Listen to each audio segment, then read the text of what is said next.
Hello friends, वायुमंडल में nitrogen और कार्बन डाइऑक्साइड चक्र का अध्ययन करने के बाद आज हम ओजोन परत के बारे में जानेंगे कि किस प्रकार इसका विनाश हो रहा है और इसके वायुमंडल में क्या प्रभाव होते हैं, इसके नुकसान से क्या प्रभाव हो सकते हैं और कैसे इन सबको रोका जा सकता है और यह किस प्रकार प्राकृतिक रूप से काम करती है।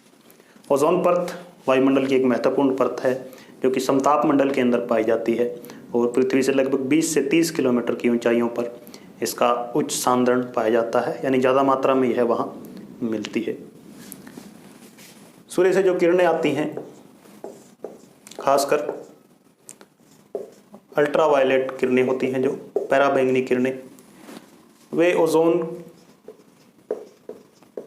की जो परत है उसके ऊपर एक तरह से बमबारी करती है, यानी इसके ऊपर टूट पड़ती हैं। इससे क्या होता है, ओजोन की जो परत है या ओजोन गैस दो भागों में टूट जाती है, O और O2 के अंदर, यानी मॉलिक्यूल्स और एटम्स के अंदर यह टूट जाती है। यह कब होता है? दिन के समय, जब सूर्य का प्रकाश ओजोन परत के ऊपर गिरता है तब यह प्रक्रिया होती है। लेकिन जैसे ही जब रात होगी तो जो परत है सूर्य के सामने है वो रात में दूसरी तरफ चली जाएगी, यानी पृथ्वी के जिस हिस्से में सूर्य का प्रकाश सुबह पड़ा है वह हिस्सा रात में दूसरी तरफ चला जाएगा। तो रात के अंदर ये वापस क्या होगा, प्राकृतिक रूप से ओजोन के अंदर कन्वर्ट हो जाएगी, यानी O और O2 मिलकर वापस O3 में चेंज हो जाएंगे। तो यह इसका एक सर्कल है, प्राकृतिक सर्कल, जो कि यानी अपने आप दिन में टूटती है और रात में वापस यह परत बन जाती है, ओजोन परत। तो यह तो इसका जो सर्कल है वो चलता रहता है प्राकृतिक रूप से अपने आप, और इसमें कोई दुविधा नहीं है किसी को भी। लेकिन मनुष्य है जो कि एक क्रियाशील प्राणी है, लगातार विभिन्न गतिविधियां, ऐसी गतिविधियां करता है जिससे कुछ हानिकारक गैसें उत्पन्न होती हैं और उससे भी ओजोन परत को खतरा होता है। उनमें सबसे ज़्यादा जो खतरनाक है क्लोरोफ्लोरोकार्बन्स। यह गैस जिन भी चीज़ों से निकलती हैं उससे वायुमंडल की विभिन्न प्रक्रियाओं द्वारा ऊपर तक पहुंच जाती है, यानी ओजोन परत के पास यह पहुंच जाती है सौरमंडल के ऊपर। और क्लोरोफ्लोरोकार्बन में से क्लोरीन और फ्लोरीन, इन दो के अंदर यह टूटकर ऊपर तक पहुंचती है ओजोन परत के पास और गर्मी का इंतजार करती है। जैसे ही गर्मी होती है इसके एटम्स क्लोरीन और फ्लोरीन के इसके ऊपर हमला करते हैं, जिस तरह से अल्ट्रावायलेट किरणें हमला करती हैं उसी तरह ये दोनों मिलकर ओजोन परत को तोड़ देती हैं O और O2 के अंदर। यानी प्राकृतिक रूप से तो पराबैंगनी किरणें जो काम करती हैं वही काम कृत्रिम रूप से क्लोरोफ्लोरोकार्बन गैस काम करती है। तो इससे ओजोन परत को नुकसान पहुंचता है और पिछले कई सालों के अंदर इसकी जो मात्रा है बढ़ी है, क्योंकि क्लोरोफ्लोरोकार्बन का प्रयोग बहुत अधिक मात्रा में मनुष्य के द्वारा किया जा रहा है। अब क्लोरोफ्लोरोकार्बन गैस कहाँ से निकलती है? खासकर हमारे जो फ्रिज हैं या रेफ्रिजरेटर हैं या विभिन्न जो स्प्रे हैं, स्प्रिंकलर हैं, इन सब के अंदर काफ़ी मात्रा के अंदर क्लोरोफ्लोरोकार्बन गैस होती है जो कि बहुत अधिक मात्रा में उत्पन्न होती है और निकलती है। इसके बाद ओजोन परत के विनाश से क्या नुकसान होंगे, किस किस को नुकसान होंगे, कहाँ कहाँ होंगे, ये सब हम देख लेते हैं।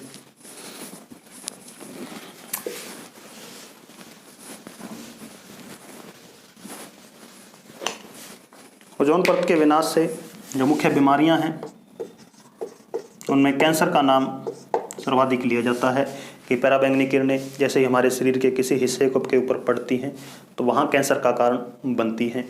तो कैंसर मुख्य खतरा है। इसके अतिरिक्त हमारी जो सब्जियां हैं जिनमें कि कुछ सॉफ्ट क्रॉप्स होती हैं, आलू है, मटर है, टमाटर है, इनको यह पूरी तरह नष्ट कर देती है अल्ट्रावायलेट किरणें, क्योंकि ओजोन परत तो खत्म हो जाती है। जो मछली का लार्वा है उसको भी यह नुकसान पहुंचाती है। पानी के अंदर, इससे महासागरों के अंदर जो पारिस्थितिकी तंत्र है उसको भी खतरा पहुंचता है। इसके अतिरिक्त जो जंगल हैं, खासकर जो उच्च अक्षांशों के अंदर जंगल पाए जाते हैं, निम्न अक्षांशों में तो ट्रॉपिकल फॉरेस्ट मिलते हैं, वे मजबूत लकड़ी के होते हैं, लेकिन उच्च अक्षांशों के जंगल जो कैनिफोरस होते हैं उनको भी नुकसान पहुंचता है काफ़ी मात्रा के अंदर। तो आप देख सकते हैं कि मनुष्यों को नुकसान है, मनुष्य जो खाता है, चाहे वेज है नॉन वेज है, उसको भी नुकसान है, और जंगलों को भी प्राकृतिक रूप से यह हानि पहुंचाती है। तो बहुत खतरनाक है अल्ट्रावायलेट किरणें, और इसलिए ओजोन परत का महत्व भी अधिक है। इसके बाद विश्व में कहाँ कहाँ पर ओजोन परत जो विनाश हो रही है, उसमें कुछ एक मुख्य जगह हैं। खासकर उत्तरी गोलार्ध में जो 60 और 65 डिग्री के आसपास वहाँ, और नीचे भी 60 और 65 डिग्री के आसपास, भूमध्य रेखा के आसपास इसके ऊपर कोई ज़्यादा बड़ा छिद्र नहीं पाया जाता। तो 60 और 65 डिग्री पर ऐसा क्या है? 60 और 65 डिग्री अक्षांशों पर